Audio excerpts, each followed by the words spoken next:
जय जय श्री सीताराम। शांतं शाश्वतं प्रमेयमनघं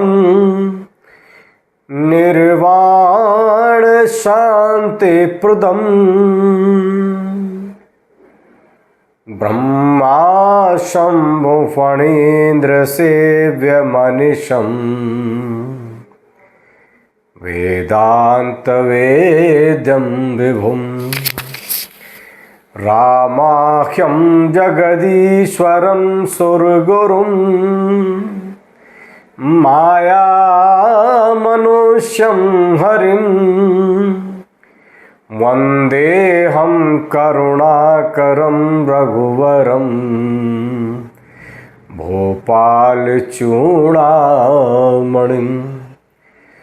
नान्यायस्पृहा रघुपते हृदयेऽस्मदीये सत्यं वदामि च भवानखिलान्तरात्मा भक्तिप्रियच्छ रघुपुङ्गवः निर्वरामे कामादिदोषरहितं कुरु मानसं च अतुलितबलधामं हेमशैलावदेहं दनुजवनकृशानुग्रहानिनामग्रगण्यं सकलगुणनिधानं वानराणामधीशं रघुपतिप्रियभक्तं वातजातं नमः। श्री हनुमान जी महाराज की जय। प्रिय स्वजनों, श्री सुंदरकांड श्री रामचरितमानस का एक अनोखा सोपान। सुंदरकांड में श्री हनुमान जी महाराज ने मनुष्य के व्यक्तिगत जीवन में आपदा प्रबंधन का विशेष तरीका बताया है। श्री सुंदरकांड न केवल आम जनमानस के लिए बल्कि व्यापारी वर्ग, नौकरी वाले लोग, खास तौर से विद्यार्थी और विद्यार्थियों में भी प्रबंधन क्षेत्र के विद्यार्थी, शोध के विद्यार्थी, इन सभी के लिए अद्वितीय सोपान है। आप दर्शन कीजिए कि श्री हनुमान जी महाराज मैया सीता के अन्वेषण के लिए भगवान राम की अनुमति और आशीर्वाद के साथ जाने को तैयार हैं, लेकिन उन्होंने एक संदेश दिया कि जाने से पहले अपने से वरिष्ठ व्यक्ति से मशवरा अवश्य करना चाहिए।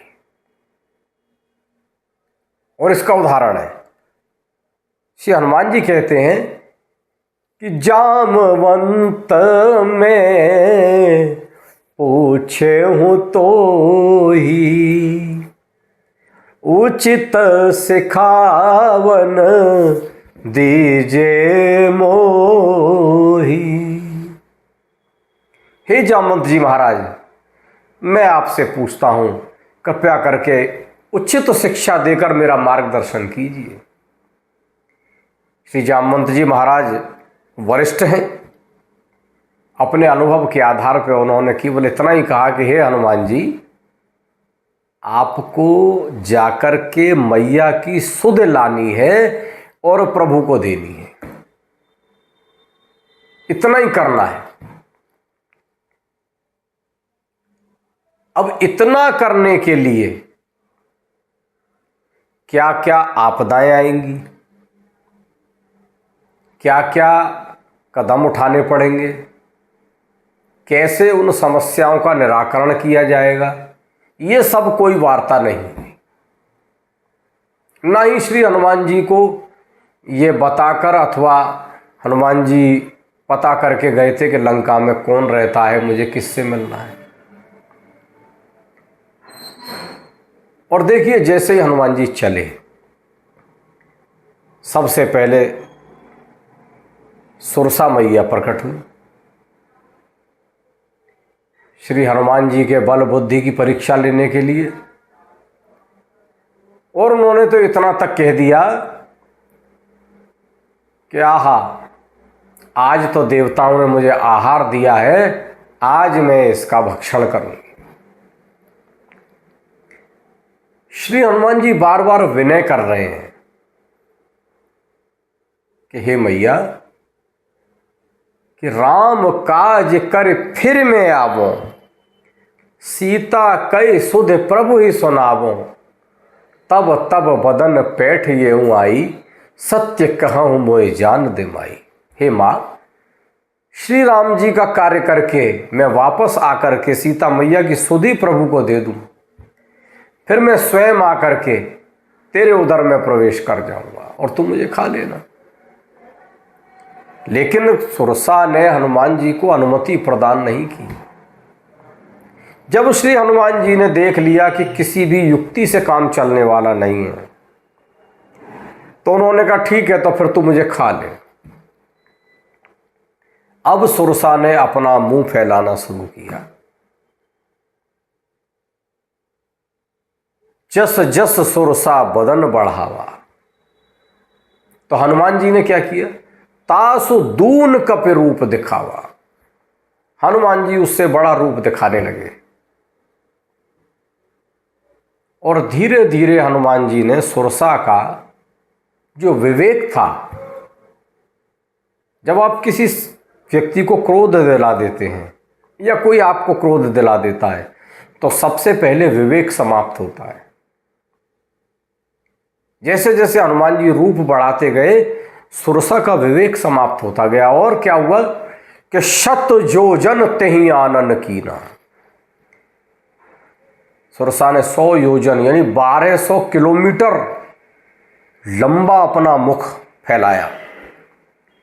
अब हनुमान जी ने, क्योंकि ज्ञानी नाम अग्रगण्यम, ज्ञानियों में अग्रणी है, अब हनुमान जी ने विचार बनाया कि जितने समय में ये 1200 किलोमीटर का मुख इसने फैलाया है, उतना ही समय इसे बंद करने में भी लगेगा। हनुमान जी ने तुरंत चतुराई से काम लेते हुए क्या किया, जैसे ही सुरसा ने क्या किया, शत योजन तेहि आनन कीना, तो अति लघु रूप पवन सुतलीना, और बदन पैठ पुण्य बाहिर आवा। श्री हनुमान जी महाराज ने अत्यंत छोटा सूक्ष्म रूप धारण करके सुरसा के मुख में प्रवेश किया और बाहर आ गए और हाथ जोड़कर खड़े होकर बोले कि हे माँ, अब तो मैं तेरे पेट में होके बाहर आ गया, इस नाते तेरा पुत्र हुआ, अब मुझे जाने की आज्ञा प्रदान करो। सुरसा ने श्री हनुमान जी को आशीर्वाद दिया। सुरसा बोली कि मैं तो आपके बल बुद्धि विवेक की परीक्षा लेने आई थी श्री हनुमान जी, कि राम काज सब करिहु तुम बल बुद्धि निधान, आशीष दे गई सो हर्ष चले हनुमान। श्री हनुमान जी आगे बढ़े। आगे बढ़ करके मेरे प्रभु ने, मैनाक पर्वत ने श्री हनुमान जी को अपने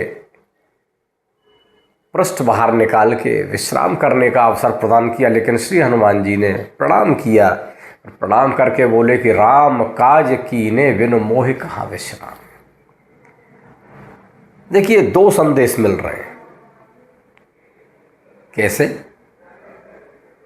विपत्ति जब विकराल रूप धारण कर ले, तब ठहरिए, विचार कीजिए, छोटा रूप धारण करिए और विपत्ति से निकल जाइए। दूसरा, यदि आप किसी पुरुषार्थ में लगे हैं, तो मार्ग में आने वाले लालच से विश्राम नहीं लेना है। पुरुषार्थ पूरे किए बिना मोए कहाँ विश्राम। श्री हनुमान जी लंका पहुंच गए। लंकिनी से उनकी भेंट हुई। लंकिनी ने अपना बल, अपनी राक्षसी प्रवृत्ति श्री हनुमान जी के समक्ष रखी। हनुमान जी ने मुष्ट का प्रहार कर, जहां बल प्रयोग की आवश्यकता है वहां बल प्रयोग कीजिए, जहां बुद्धि प्रयोग की आवश्यकता है वहां बुद्धि प्रयोग कीजिए, और जहां मौन रहने की आवश्यकता है वहां मौन रहकर कार्य चलाया जाता है।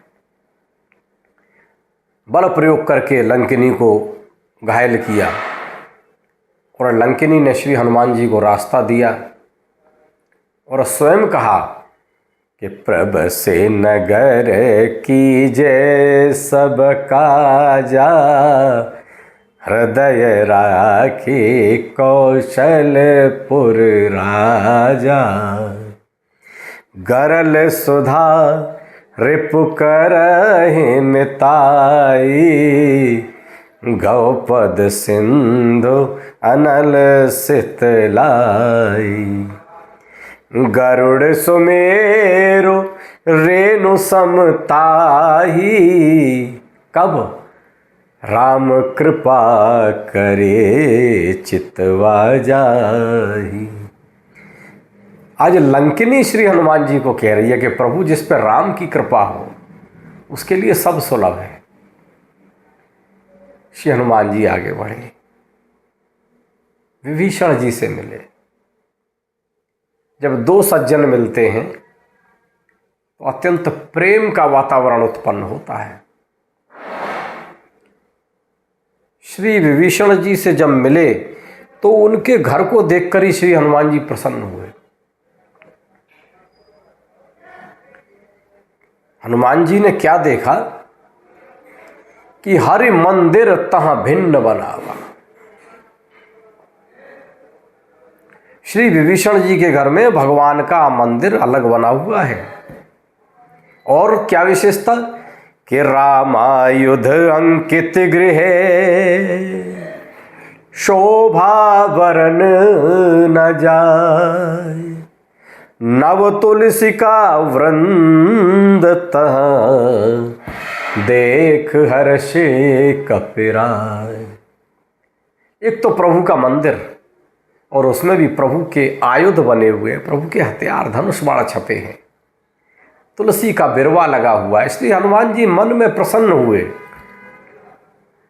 और हनुमान जी विचार कर रहे हैं कि लंका निश्चर निकर निवासा, और यहाँ कहाँ सज्जन करवासा।